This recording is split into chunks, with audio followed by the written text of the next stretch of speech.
एक कड़वा सच बोलूं, तुम्हारी मौत दो बार होगी। पहली बार तब जब तुम्हारी सांसें रुक जाएंगी, जब तुम्हारी बॉडी राख बन जाएगी। और दूसरी बार तब जब इस धरती पर कोई आखिरी इंसान तुम्हारा नाम लेगा। उसके बाद तुम गायब, हमेशा के लिए, जैसे तुम कभी थे ही नहीं। दुनिया में 100 बिलियन से ज्यादा लोग पैदा हो चुके हैं और मर चुके हैं, लेकिन हमें याद कितने हैं? मुश्किल से 100 या 200। क्यों?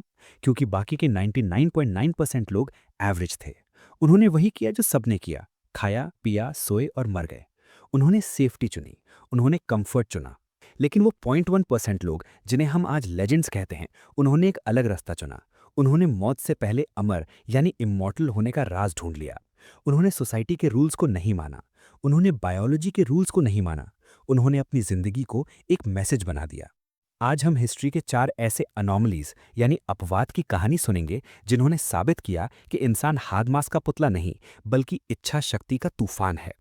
इन्होंने 10,000 दुश्मनों के सामने खड़े होकर कहा, मैं नहीं हटूंगा। इन्होंने कूड़ा कचरा फेंके जाने पर भी कहा, मैं पढ़ाऊंगा। इन्होंने बॉडी पैरालाइज होने पर भी कहा, मैं यूनिवर्स घूमूंगा।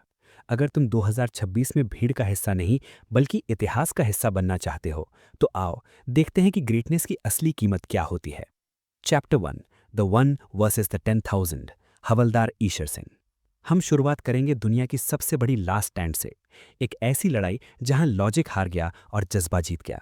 साल 1897, सरागढ़ी का किला। वहां सिर्फ 21 सिख सिपाही थे।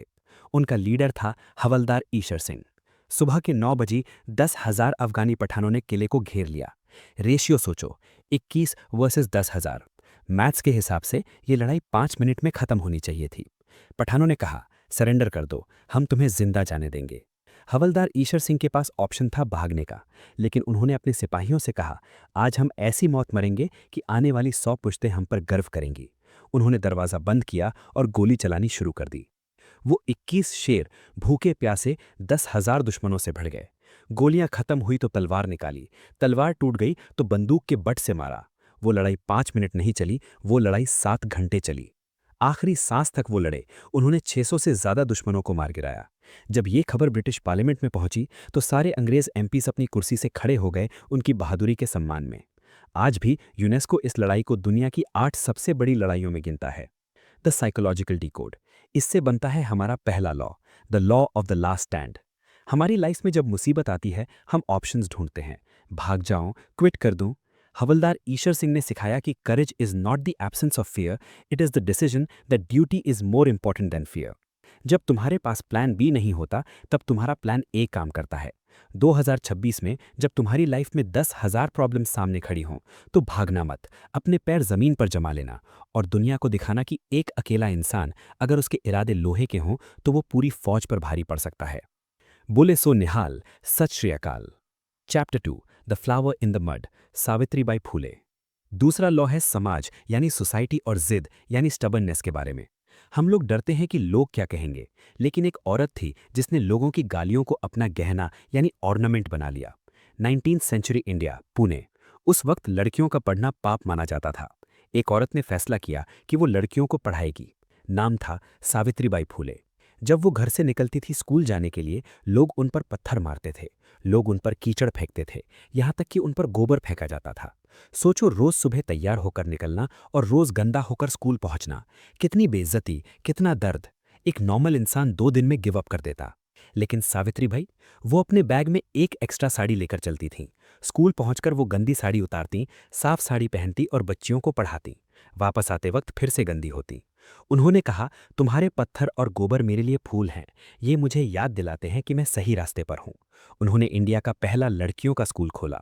आज अगर इंडिया की लड़कियां स्कूल जा रही हैं, जॉब्स कर रही हैं, सीईओ बन रही हैं, तो वो उस एक्स्ट्रा साड़ी की वजह से है। The psychological decode. इससे बनता है हमारा second law, the price of rebellion. अगर तुम कुछ नया करोगे तो दुनिया तुम्हें गंदा करेगी। वो तुम्हें ट्रोल करेंगे, तुम्हें गाली देंगे, तुम्हें नीचा दिखाएंगे। सावित्रीबाई ने सिखाया कि दुनिया का शोर तुम्हारा म्यूजिक होना चाहिए। अगर लोग तुम्हारा विरोध यानी अपोज कर रहे हैं, इसका मतलब तुम कुछ इंपॉर्टेंट कर रहे हो। 2026 में जब लोग तुम्हें कीचड़ मारें, तो रोना मत, अपनी एक्स्ट्रा साड़ी यानी बैकअप रेजिलियंस लेकर चलना। अपना काम करना और मुस्कुराना, क्योंकि कीचड़ सूख कर झड़ जाएगा, लेकिन तुम्हारा काम इतिहास बन जाएगा। Chapter 3, the king of pain. Charlie Chaplin. तीसरा लॉ है ट्रेजेडी और कॉमेडी के बारे में। हम रोते हैं कि मेरा बचपन खराब था, मेरे पेरेंट्स गरीब थे। दुनिया के सबसे बड़े कमेडियन की कहानी सुनो। लंदन की गंदी बस्तियां। एक बच्चा जिसका बाप शराबी था और छोड़कर चला गया। उसकी मां पागलपन की वजह से असाइलम यानी पागल खाने में भर्ती थी। वो बच्चा सड़कों पर भीख मांगता था, वर्क हाउस यानी अनाथ आश्रम में रहता था जहां उसे मारा जाता था। भूख इतनी थी कि वो कूड़ेदान से खाना उठाकर खाता था। जिंदगी में रोने के अलावा कुछ नहीं था। लेकिन उस बच्चे ने अपने आंसुओं को छुपाया नहीं। उसने अपने आंसुओं पर पेंट लगा लिया। उसने दुख को बेचा नहीं, उसने दुख को हंसाया। वो बच्चा था चार्ली चैपलिन। उसने अपनी गरीबी, अपनी भूख, अपनी फटी हुई पैंट और पुराने जूतों को अपना कैरेक्टर बना लिया, द ट्रैम्प।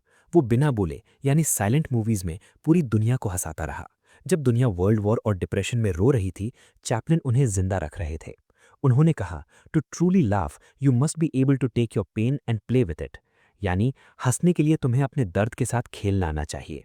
जिस इंसान की जिंदगी सबसे ज्यादा दुखी थी, वो दुनिया का सबसे बड़ा हैप्पीनेस आइकन बन गया। The psychological decode. इससे बनता है हमारा तीसरा law, the alchemy of suffering. तुम्हारा दर्द तुम्हारा एनिमी नहीं है, वो तुम्हारा कंटेंट है। अगर तुम्हारे साथ बुरा हुआ है तो उसे छुपाओ मत, उसे यूज करो। चैपलिन ने सिखाया कि life is a tragedy when seen in close up but a comedy in long shot. 2026 में अपने दुख का रोना मत रो, अपने दुख को प्रोडक्ट बना दो, अपने दुख को आर्ट बना दो। दुनिया तुम्हारे आंसुओं के लिए पैसे नहीं देगी, लेकिन अगर तुम उन आंसुओं से किसी और को हिम्मत दे सको तो दुनिया तुम्हें सिर आंखों पर बिठाएगी। Chapter 4, the mind unbound, Stephen Hawking. चौथा और आखिरी लॉ, यह है विल पावर की एक्सट्रीम लिमिट। सोचो तुम्हारी बॉडी धीरे धीरे पत्थर बन रही है। पहले उंगलियां काम करना बंद करती हैं, फिर हाथ, फिर पैर, फिर तुम्हारी आवाज चली जाती है। तुम हिल नहीं सकते, बोल नहीं सकते, खा नहीं सकते। डॉक्टर्स कहते हैं तुम्हारे पास 2 साल हैं। लेकिन तुम्हारा दिमाग, वो अभी भी यूनिवर्स की सैर कर रहा है। ये कहानी है स्टीफन हॉकिंग की। 21 साल की उम्र में उन्हें एएलएस यानी मोटर न्यूरॉन डिजीज हो गया। वो व्हीलचेयर पर कैद हो गए। लोगों ने सोचा करियर खत्म, लेकिन हॉकिंग ने कहा, मेरी बॉडी पैरालाइज्ड है, मेरा दिमाग नहीं। उन्होंने ब्लैक होल्स पर रिसर्च की। उन्होंने a brief history of time लिखी। वो एक मशीन के जरिए बोलते थे, सिंथेसाइजर। उन्होंने 2 साल नहीं, 55 साल और जिए। वो व्हीलचेयर पर बैठकर स्पेस में घूमे, जीरो ग्रेविटी फ्लाइट। उन्होंने सिखाया कि इंसान की ताकत उसके मसल्स में नहीं, उसके न्यूरॉन्स में होती है। उन्होंने कहा, look up at the stars and not down at your feet. यानी सितारों को देखो, अपने पैरों को नहीं। The psychological decode. इससे बनता है हमारा चौथा लॉ, माइंड ओवर मैटर। हमारे पास हाथ पैर सही सलामत हैं, फिर भी हम आई कांट बोलते हैं। हॉकिंग ने साबित किया कि लिमिटेशन सिर्फ दिमाग में होती हैं। अगर तुम्हारा दिमाग आज़ाद है तो तुम्हें जेल की सलाखें या व्हीलचेयर की बेड़ियां रोक नहीं सकती। 2026 में अगर तुम्हारे पास रिसोर्सेज नहीं हैं तो जुगाड़ लगाओ। अगर रास्ता नहीं है तो रास्ता बनाओ, क्योंकि यूनिवर्स बहाने नहीं सुनता, यूनिवर्स इंटेंट यानी इरादा देखता है। Conclusion, the blueprint of the Titan. तो दोस्तों, आज हमने 4 टाइटन्स के दिमाग को स्कैन किया। हवलदार ईशर सिंह, 10,000 के सामने खड़े रहो, अल्टीमेट करेज। सावित्रीबाई फूले, कीचड़ को फूल समझो, सोशल डिफेंस। चार्ली चैपलिन, दर्द को हंसी में बदलो, emotional alchemy. Stephen Hawking, body कैद हो सकती है, दिमाग नहीं, इंटेलेक्चुअल डोमिनेंस। ये लोग किस्मत वाले नहीं थे, ये जिद्दी थे। उन्होंने वो किया जो इम्पॉसिबल था, उन्होंने वो सहा जो अनबेरेबल था। अब तुम्हारे पास 2 रास्ते हैं। रास्ता नंबर 1, इस वीडियो को बंद करो और वापस अपनी एवरेज लाइफ में सो जाओ, शिकायत करते रहो। रास्ता नंबर 2, आज एक कसम खाओ। कसम खाओ कि 2026 में तुम भीड़ का हिस्सा नहीं बनोगे।